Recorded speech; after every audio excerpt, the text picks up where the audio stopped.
आपको किया था।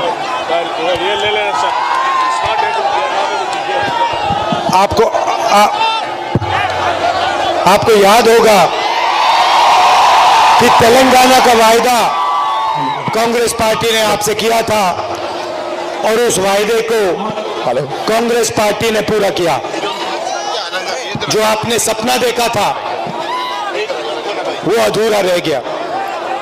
केसीआर ने आपसे कहा था कि वो तेलंगाना का सपना पूरा करेंगे, मगर वो तेलंगाना का सपना पूरा नहीं कर पाए।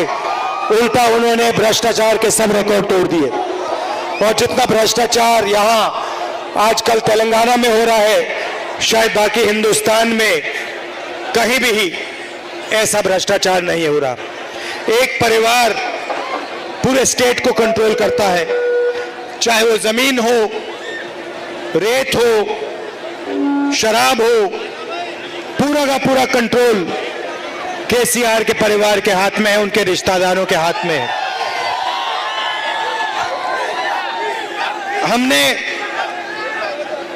मेरा आपके साथ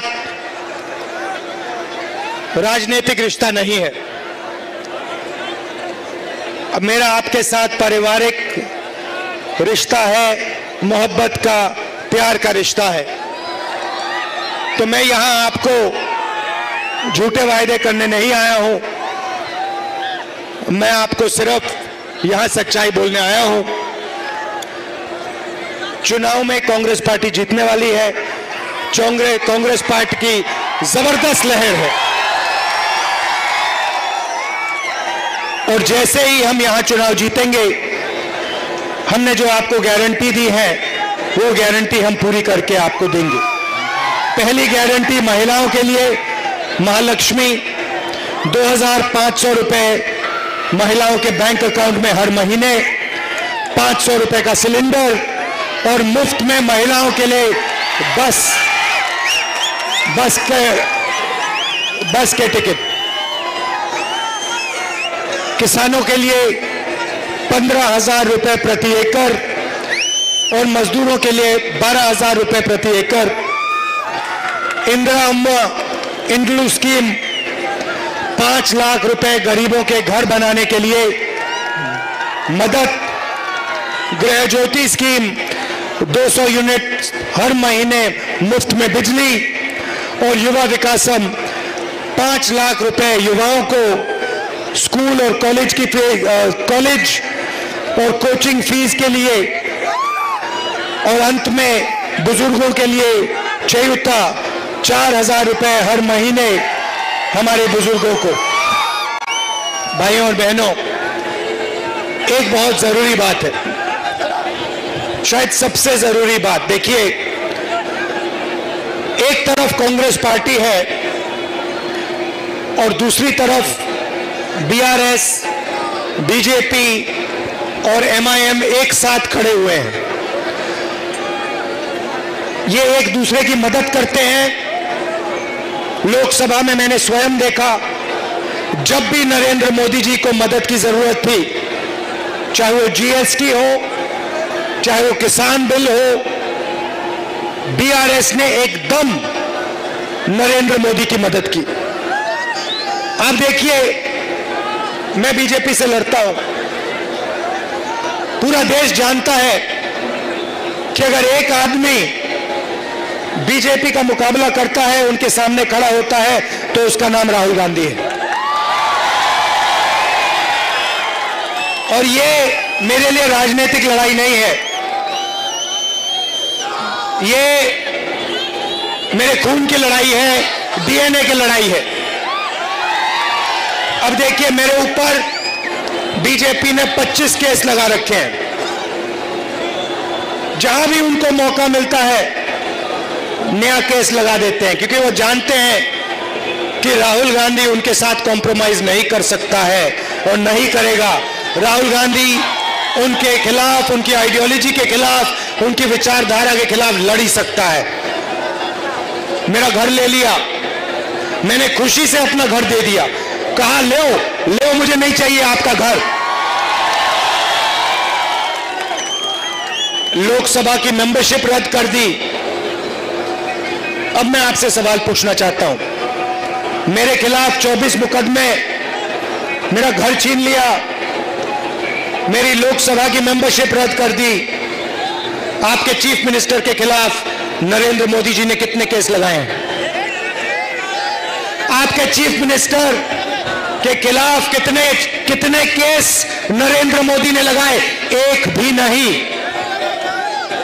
ना ईडी उनके पीछे है, ना सीबीआई उनके पीछे है, ना इनकम टैक्स डिपार्टमेंट उनके पीछे है। क्यों? क्योंकि चीफ मिनिस्टर केसीआर बीजेपी की पूरी मदद करते हैं। देखिए, आप बता रहे हो, बिल्कुल सही, केसीआर उनकी मदद करते हैं और बीजेपी इनकी मदद करते हैं। आप देखिए, मेरे ऊपर 24 घंटा आक्रमण चलता है, बीजेपी के सब नेता मेरे ऊपर आक्रमण करते हैं। मैं सुबह उठता हूं, अगर सारे के सारे बीजेपी के नेता मेरे ऊपर आक्रमण नहीं करते तो मुझे मजा नहीं आता, मुझे अच्छा नहीं लगता।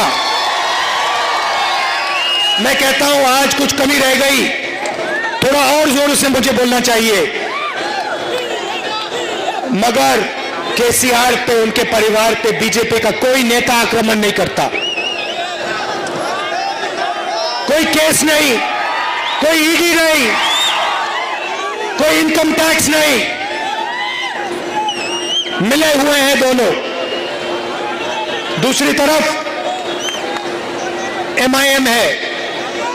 आप पता लगाइए, जहां भी कांग्रेस पार्टी बीजेपी से लड़ती है, चाहे वो आसाम हो, महाराष्ट्र हो, राजस्थान हो, वहां पे बीजेपी की मदद करने के लिए एमआईएम के लोग हर कंस्टिट्यूएंसी में अपने नेता खड़े कर देते हैं, अपने कैंडिडेट खड़े कर देते हैं। जैसे सुनामी आती है, वैसे सुनामी कांग्रेस पार्टी की आने वाली है, और पहले यहां आएगी और फिर दिल्ली में आएगी।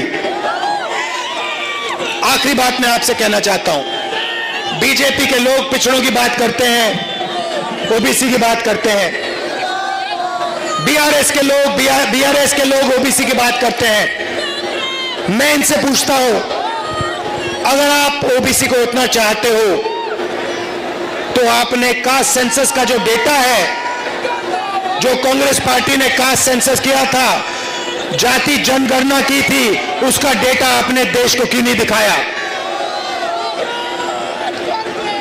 जैसे ही हमारी यहां सरकार आएगी, आप लिख के रख लो, तेलंगाना में कांग्रेस पार्टी जाति जनगणना करवाएगी, कास्ट सेंसस यहां हम करवाएंगे, और उसके बाद दिल्ली में जैसे ही हम चुनाव जीतेंगे वैसे हम दिल्ली में कास्ट सेंसस करवाएंगे, और ओबीसी की सच्ची जो शक्ति है, ओबीसी को हम उनकी सच्ची शक्ति दिखाएंगे। भाइयों और बहनों, आप यहां आए, आपने अभी मेरे साथ पदयात्रा चली, दिल से मैं आपका धन्यवाद करना चाहता हूं। दिल्ली में मैंने आपसे कहा मेरा पारिवारिक रिश्ता है, राजनीतिक रिश्ता नहीं है। आप दूसरों से राजनीतिक रिश्ता रखो, मेरा आपसे पारिवारिक रिश्ता है। जब भी तेलंगाना को, सुन लीजिए, जब भी तेलंगाना को राहुल गांधी की जरूरत होगी, मैं आपका सिपाही दिल्ली में बैठा हूं। जब भी आपको मेरी जरूरत होगी, मैं 1 मिनट में हाजिर हो जाऊंगा। जो भी आप काम मुझसे पूछोगे, दिल से मैं आपका काम करूंगा। बहुत बहुत धन्यवाद, नमस्कार, जय हिंद।